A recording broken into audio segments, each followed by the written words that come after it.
Petit disclaimer avant de commencer l'épisode, il y a plusieurs sujets qui sont plutôt sensibles qui seront abordés, notamment l'automutilation, les TCA et la dépression. Alors si vous ne le sentez pas, n'hésitez pas à aller regarder un autre épisode du podcast. C'était juste mon petit trigger warning et je vous souhaite une très très bonne écoute.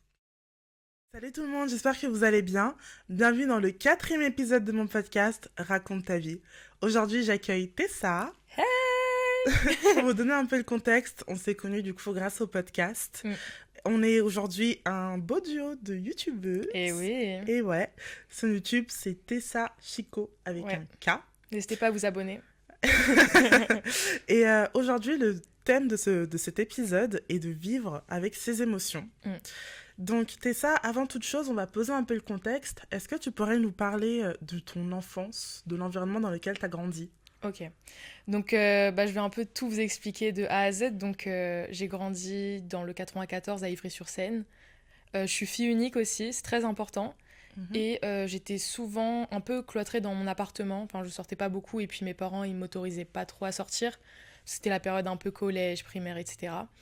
Et j'ai vraiment eu l'habitude de vivre avec cette solitude, entre guillemets, et de devoir faire avec, sachant que j'avais des émotions beaucoup plus fortes que les autres enfants, on va dire en moyenne quand même. Je prenais les choses beaucoup plus à cœur que d'autres personnes, parce qu'en fait, pour moi, c'était quelque chose d'énorme, et pour d'autres, c'est très insignifiant. Et puis même mes parents, ils comprenaient pas trop, etc. Donc j'ai grandi dans un environnement un peu comme ça.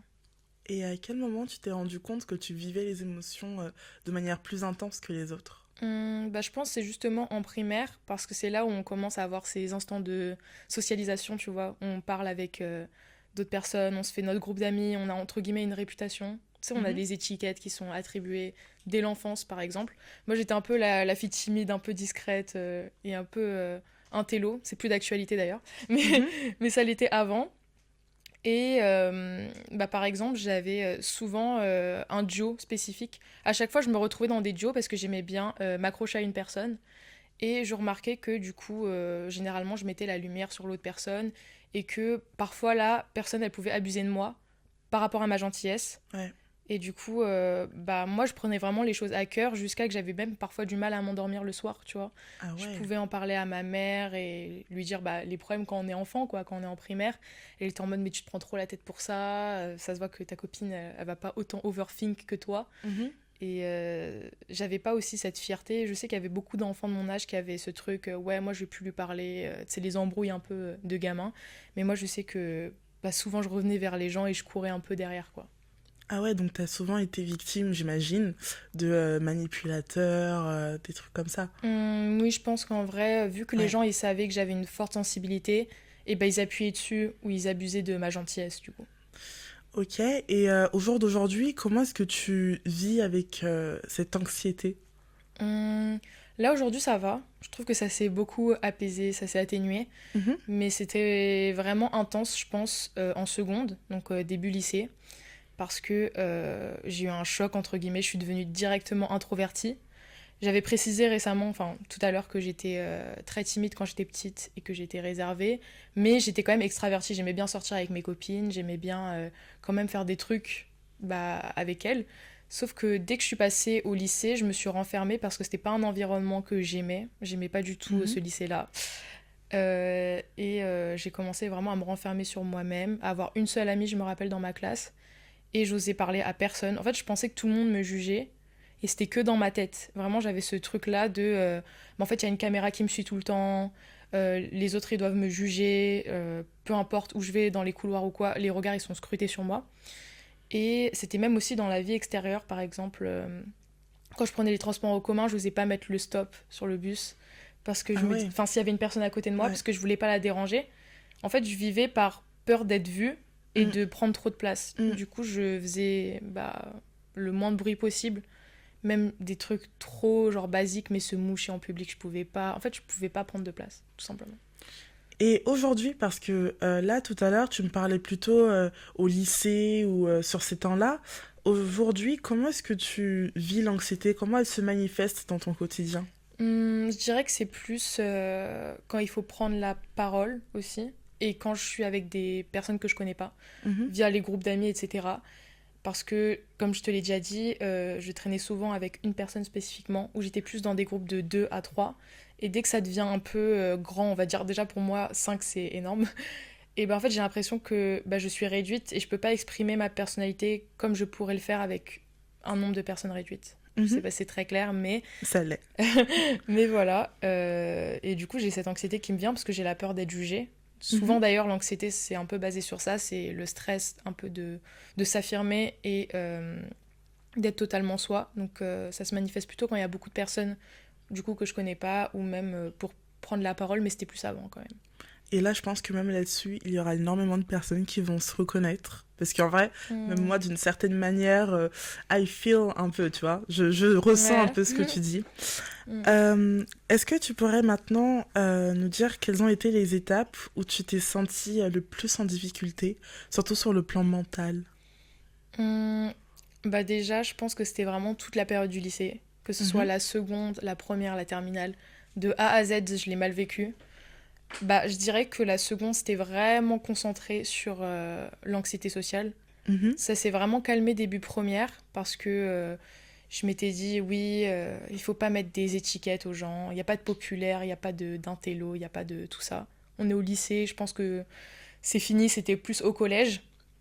Et quand j'ai commencé à avoir ce mindset-là, je me suis dit, bah, en fait, chaque personne a ses insécurités, a ses peurs. Et en fait, on est tous pareils finalement. Donc, c'est-à-dire que je pouvais aller voir quelqu'un sans me dire, ah ok, elle est dans tel groupe d'amis qui est considéré comme important au lycée, tu sais, les grands groupes qu'on voyait. Mais en fait, au final, maintenant, j'avais plus cette peur-là, donc ça m'avait beaucoup aidé. Mais première, ouais, c'était difficile aussi parce que j'ai commencé à faire une dépression du coup. Parce que j'étais un peu mal entourée et vu que je suis hypersensible et que je traînais souvent en duo, j'ai cette manière-là d'éponger les émotions des autres et du coup de tout prendre et de tout encaisser.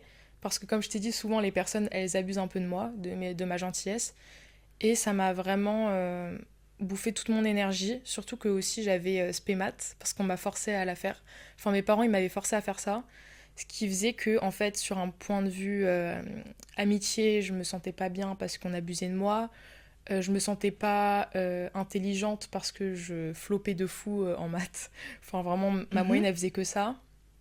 Je faisais des choses que j'aimais pas. J'avais pas envie de me lever le matin, d'aller au lycée. En fait, tout allait pas. Vraiment, je me sentais pas bien au lycée. J'avais juste envie de rentrer chez moi.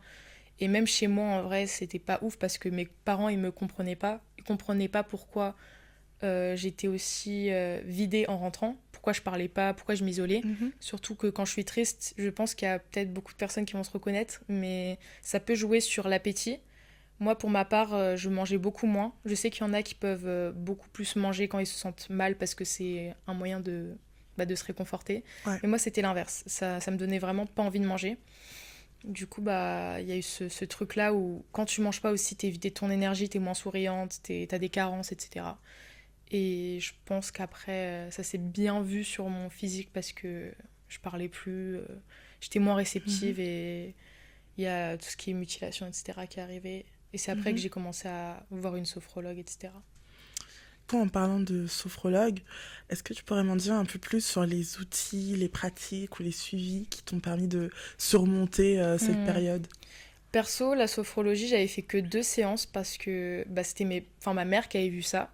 Parce qu'elle se disait non, une psychologue, c'est trop, t'en as pas besoin, etc. On va peut-être adopter plus des techniques de relaxation, etc.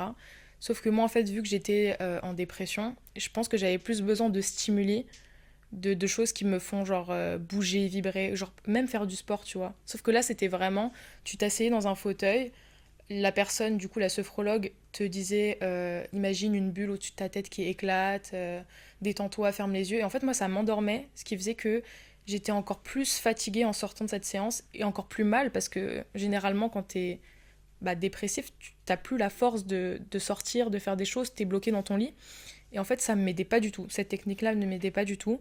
Mais je pense que ça peut aider des personnes qui ont de l'anxiété ou vraiment beaucoup de stress qui gardent en eux au quotidien, même pour les personnes qui font des burn-out. Donc je peux conseiller la sophrologie dans ces manières-là. Mais perso, moi, ça m'avait pas aidé pour ça. Vraiment, c'était horrible. Mhm. Mais c'est seulement du coup en terminale que j'ai commencé à avoir une psychologue parce que j'ai commencé à me retrouver souvent à l'infirmerie, etc. Et ma mère, c'est le bac, tu vois. Elle a pas envie de voir sa fille qui loupe des cours, qui est tout le temps à Tu l'infirmerie. m'étonnes. Ouais. Puis même, c'est un stress, je pense, en tant que maman, de recevoir des appels de l'infirmière chaque jour. Tu vois, elle se disait, ah, il y a peut-être un souci, on va peut-être commencer à voir une psychologue. Et là, pour le coup, je trouve que ça m'a aidée parce que j'ai un bon relationnel avec ma psychologue. Mhm. Je sens qu'elle me met à l'aise, c'est vraiment très confortable. Elle était vraiment là pour m'écouter, pour me donner des conseils. Et c'est après elle qui m'a recommandé du coup à ma psychiatre que j'ai commencé à voir cette année du coup pour la première année d'études sup. Dans tes relations, là, je reviens un peu sur ce que tu as dit tout à l'heure, qu'elles soient amicales ou amoureuses. Est-ce que, j'imagine, il t'est déjà arrivé de ressentir une forme de dépendance affective et comment tu le vivais en fait. Oui, alors ça vraiment depuis que je suis toute petite, depuis la Ah ouais, donc primaire. ça date. Ouais, Ouais, ça fait un moment. J'ai commencé d'abord à faire des dépendances affectives amicales. Et c'était vraiment un peu ce friend crush, un peu cette obsession envers la personne. Mhm. T'as envie que ta pote, elle rayonne, t'as envie de... En fait, c'est vraiment tout ce que tu peux pas te donner quand t'as un manque de confiance en toi. Enfin, moi, je voulais le donner à ma pote. Je voulais vraiment qu'elle se sente aimée, vraiment que j'avais une utilité, tu vois, de faire tout ça. Mhm. Je voulais vraiment me sentir utile et avoir de l'importance, être considérée. Donc c'est pour ça que je pense que j'étais en dépendance affective, parce qu'après, vu que je mettais toute mon énergie dans cette personne, et c'était comme si j'oubliais tout ce qu'il y avait autour. Mhm. Et c'est très très fatigant aussi. Surtout que on peut pas baser sa vie sur une personne parce qu'on oublie qui on est nous et on perd un peu de son identité aussi. Donc amicalement, oui, c'était dur aussi. Après, c'était moins douloureux que les dépendances affectives amoureuses. J'en ai déjà fait, je pense, deux. Deux dépendances affectives amoureuses. Et c'est ce qui m'a fait perdre très rapidement du poids d'ailleurs. Parce que tellement que j'aimais la personne, que j'attendais Ouais. beaucoup d'elle, Mm. le fait de par exemple pas recevoir de messages, ça me bloquait l'appétit ou juste ça enlevait toute mon énergie, c'est-à-dire que je faisais rien. J'étais là, j'attendais Ah la ouais. notification et une fois que j'avais une notification, je me disais ah ok, je peux reprendre ma vie en main, tu vois. Mm. Sauf que c'est hyper frustrant et hyper c'est vraiment dépressif de se dire que t'as pas d'utilité sans une personne. Ouais, Sauf que tu vis au crochet d'une autre personne, quoi. oui, C'est... c'est-à-dire que quand je voyais que l'énergie, elle n'était pas réciproque, elle n'était pas la même, par exemple, moi, j'allais faire des textes, j'allais faire des cadeaux pour la personne, j'allais vraiment être investie, et que, par exemple, une seule réponse, genre un petit OK ou une réponse froide, ça allait vraiment me faire du mal. Et c'est comme ça que j'ai repéré que c'était de la dépendance affective, c'est-à-dire que je pouvais pas vivre sans la personne. Là, on va passer plutôt sur le sujet de l'hypersensibilité. Mm. Est-ce que tu penses que l'hypersensibilité a joué un rôle dans ta façon de vivre tes relations? Oui, oui. Ah ouais? Ouais, ouais, ouais. Tu peux m'en dire un peu plus? Je pense que ça a des points positifs comme des points négatifs. Mais Mhm. souvent, en amitié, j'ai l'impression qu'on valorise mon hypersensibilité parce que les gens, ils me disent que je suis une personne très solaire, très souriante, Mm. très chaleureuse. Et ça me fait plaisir du coup. Mais c'est vrai que, comme je te l'ai dit, moi, je prends les choses très, très à cœur, vraiment au-dessus de la moyenne. C'est-à-dire qu'il y a beaucoup de conflits que je vais intérioriser parce que je vais mal interpréter des réponses de mes potes, etc. Ou je vais sentir qu'il y a un truc qui va pas, sauf que la personne, en fait, tout est OK. Et je dirais, ouais, ça affecte beaucoup de choses parce que je ressens pas les mêmes choses de la même manière que les autres. Je perçois pas les mêmes, les mêmes sens, les mêmes émotions. Mhm. Et ça peut être très très compliqué des fois quand il y a des personnes qui sont pas émotionnellement intelligentes, qui sont vraiment très très logiques, qui sont en mode oh mais t'en fais des tonnes, t'en fais des caisses. Ouais, C'est vraiment les pires phrases à dire à un hypersensible. je comprends. Mm. Parfaitement même. Ouais, c'est vraiment c'est quand on te dit t'en fais trop, c'est pour moi t'as pas existé. Enfin c'est genre vraiment Ouais. un peu rejeter ma personnalité, tu vois. Puis même le terme trop, c'est... Mm. je sais pas, c'est quelque chose qui touche quand même. Ouais. Dire à quelqu'un qu'il est trop, c'est... Ouais. Ah ouais. C'est en gros, genre vraiment, tu peux pas ressentir exactement les mêmes choses comme les autres. Mm. Parce que sinon, tu vas te dire que t'exagères, tu vois, entre guillemets. C'est Exactement. limite parfois hystérique, parce que il y a des gens qui peuvent penser ça. Quand tu ressens, par exemple, la joie sous forme d'euphorie, la colère sous forme de... Waouh, vraiment, voilà.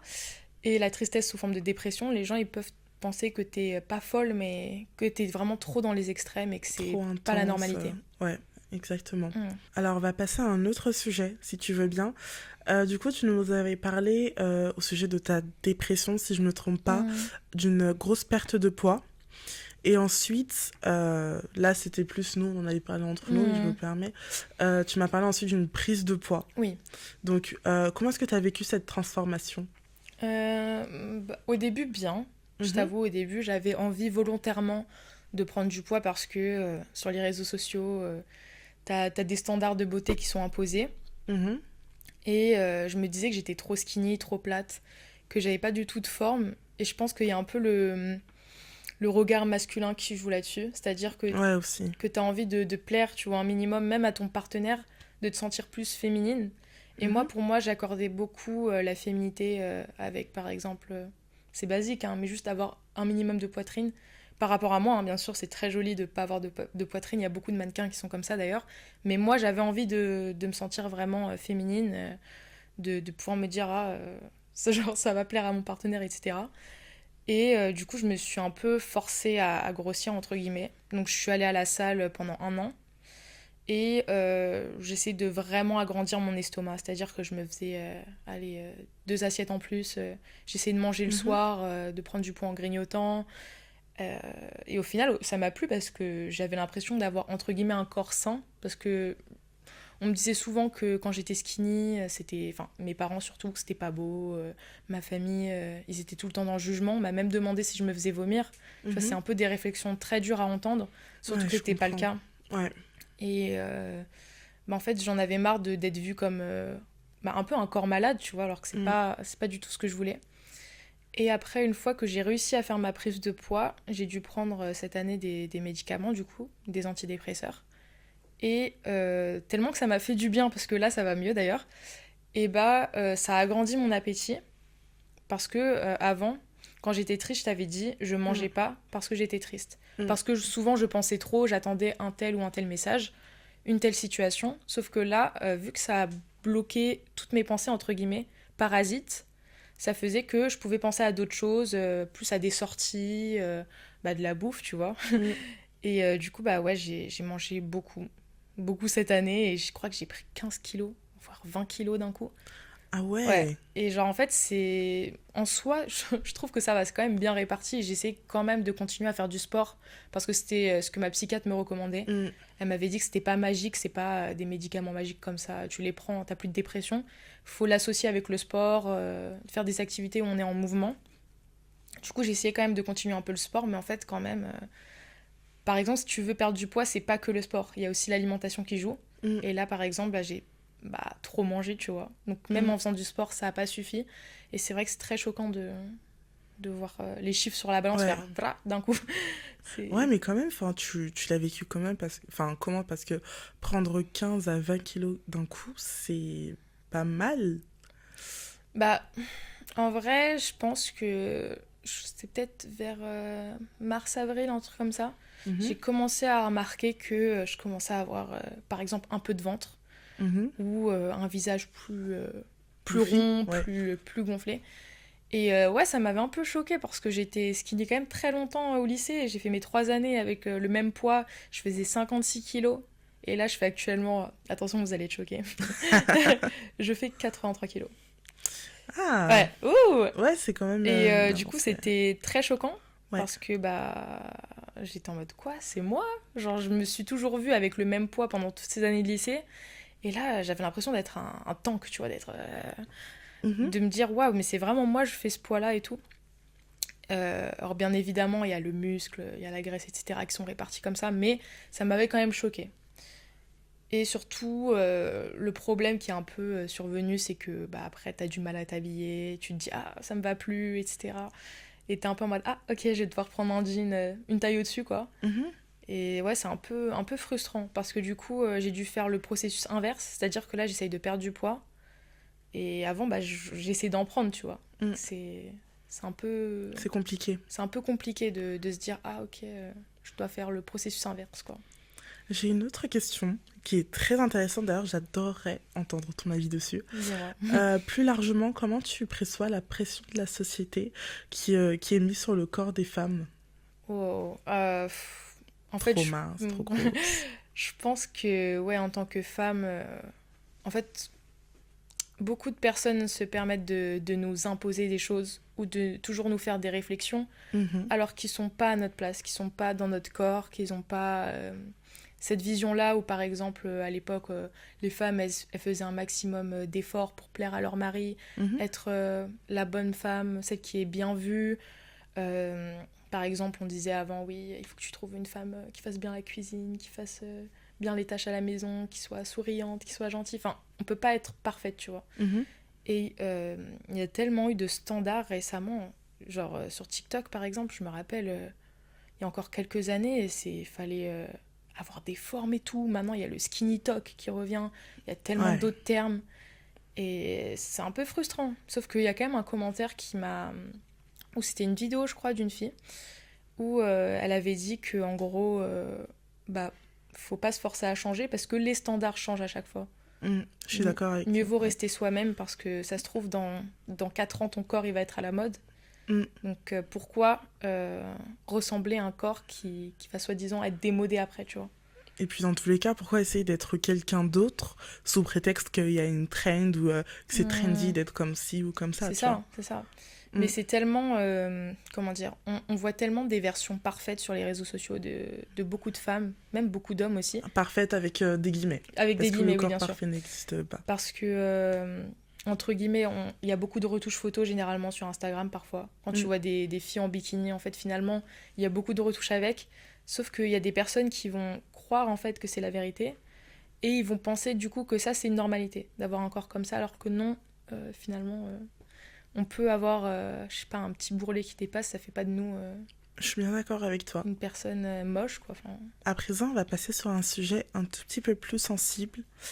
Euh, Tout à l'heure, tu as parlé d'automutilation. Donc, hum, tu as eu recours à ça. hum. Est-ce que tu peux nous dire un peu ce que ça représentait pour toi à ce moment-là? Euh, alors, d'ailleurs, quand on pense à mutilation, on pense souvent s'ouvrir les veines, etc. Mais moi, je dirais que c'était plus en mode me mettre des coups. C'est un peu bizarre dit comme ça, mais Mhm. c'était vraiment, en gros, une manière de me dire, là, je vais pas montrer mes émotions à tout le monde, parce que du coup, elles prennent de la place pour moi. Et je pensais aussi que ça dérangeait les personnes, tu vois, autour de moi, et que je devais pas leur infliger ça. Du coup, en fait, j'essayais un peu, entre guillemets, de me faire taire et du coup d'encaisser en silence. Et pour moi, Mhm. encaisser en silence, c'était bah, me faire du mal. Donc il y avait les câbles, il y avait beaucoup de trucs, hein, mais après, oui, j'ai eu recours au... C'était pas vraiment coupé, mais c'était plus me gratter Mhm. jusqu'au sang, tu vois. Comme Mhm. un peu de l'anxiété au final, mais c'était vraiment une grosse crise où je pouvais ne pas m'arrêter. Et après, une fois que j'avais fini ce que j'avais à faire, je me sentais bien, quoi. Parce que du coup, Mhm. j'avais fait ce que je devais faire, quoi. Est-ce que tu as eu un déclic qui t'a poussé un peu à aller chercher de l'aide à ce sujet? Hum, Bah, j'en ai parlé à mon entourage déjà. Mhm. Et j'ai eu un entourage qui était compréhensif pour mes amis. Mhm. Pour ma famille, c'est beaucoup plus compliqué. Parce qu'ils ont découvert bah, de manière un peu random, quoi. Mhm. Si ils regardent mon bras comme ça, j'ai pas dû faire attention et bah ça commence à me dire oh, mais pourquoi tu fais ça et tout, c'est stupide. Mhm. Moi aussi je vais le faire, tu vas voir. Enfin, tu sais, des phrases en mode on Mhm. te comprend pas, tu nous fais Mhm. souffrir avec ça. Mais heureusement d'ailleurs que j'avais mon copain du coup qui m'a beaucoup aidé parce qu'il m'a dit oui mais c'est pas une normalité, tu dois pas faire ça. Mais il l'a pas dit de manière comme mes parents, tu vois. Il m'a Mhm. dit essaye de faire des techniques plus douces, essaye de te reposer un petit peu, de Ouais. sortir avec des Il y a eu amis. plus de bienveillance, Oui, plus tu peux m'en d'empathie. parler, tu Mm. vois. Et ça, le tu peux m'en parler, c'est pas tout le monde qui peut te le dire, mais Je vraiment suis avec d'accord. sincérité. Je suis d'accord. Et il y en a, ils le disent juste bah, en mode ah vas-y, parle-moi, comme ça c'est bon, t'as livré ton sac. Alors que non, on a vraiment besoin d'une réelle écoute, Mhm. pas juste pour calmer le jeu, quoi. Aujourd'hui, si tu pouvais parler à la Tessa de il y a quelques années, qui était encore dans ces Hmm. eaux-là, qu'est-ce que tu pourrais lui dire? Fou. Euh, Bah en vrai que... Alors pour moi ça me paraissait tellement long le lycée. Sur la période c'était pour moi on aurait dit 5 ans alors que c'en était en réalité que 3. Ouais. Mais je lui aurais dit alors tu vas souffrir, tu vas pleurer, ça va faire mal mais t'as besoin de vivre ça pour comment dire, t'endurcir et ne pas du coup t'arrêter à la moindre épreuve dans la vie, tu vois. C'est vraiment... tu dois vivre les périodes négatives, elles sont là pour une raison. Il faut accepter ces émotions-là, parce qu'en fait, après, elles vont forcément, je pense, ressurgir ou exploser d'une manière encore plus forte, quoi. Donc, il faut vraiment laisser la chose passer et juste vivre, en fait, ressentir tout ça. Vivre avec ses émotions, tu vois, au final. C'est beau. Joli lien avec le titre. Ouais, c'est petit- vraiment petit très clin bien d'œil. pensé. Ouais, c'est vraiment très bien pensé. Et c'est la dernière question. Pour toutes ces personnes qui se reconnaissent dans ton histoire, qui traversent des difficultés similaires, quel conseil, enfin même, devrais-je dire, quelle lueur d'espoir tu voudrais leur partager? Pour ces personnes qui se reconnaissent, c'est Ouais. ça bah déjà que vous n'êtes pas seul et que votre sensibilité, elle peut être vraiment une force sur beaucoup d'aspects de la vie parce que au final, vous avez une créativité que d'autres personnes n'ont pas, vous avez un sens de l'observation qu'aussi d'autres personnes n'ont pas. Vous êtes poétique, vous êtes sensible et c'est vraiment une qualité qu'il faut reconnaître car vous avez aussi une bonne... comment dire, on appelle comme ça, une intelligence émotionnelle assez développée et qu'il faut surtout pas prétendre par exemple d'être une fille au cœur glacé, d'être la hit girl qui ne ressent rien parce qu'au final notre personne elle va se redévoiler, ça finit par ressurgir quoi, notre vraie personnalité. Il faut surtout rester soi-même et s'accepter. Ne pas se perdre pour les autres. Voilà, c'est ça. Aussi. Ouais. Très bien, et ben merci beaucoup Tessa pour ton magnifique témoignage. C'était vraiment très beau et je pense que énormément de personnes vont se reconnaître, plus ou moins, à ton témoignage. Okay. À présent, on va passer aux remerciements. Donc tout d'abord, j'aimerais remercier donc la régie qui est composée de Florian et de Britney, l'équipe Raconte ta vie. Également, j'aimerais remercier donc ma sœur Aïssata, que je remercie à chaque épisode. Et enfin toi, Tessa, aussi, pour avoir accepté de participer à cet épisode. Ouais. Mais surtout, j'aimerais vous remercier pour votre écoute, pour votre présence et surtout pour... votre soutien, parce que c'est le 4e épisode et je prête énormément attention à vos commentaires et à vos vues et sincèrement ça me touche énormément. Sur ce, c'était le 4e épisode de mon podcast Raconte ta vie avec Tessa. On vous fait de très très gros bisous et prenez soin de vous. Prenez soin de vous. Bye. Bye.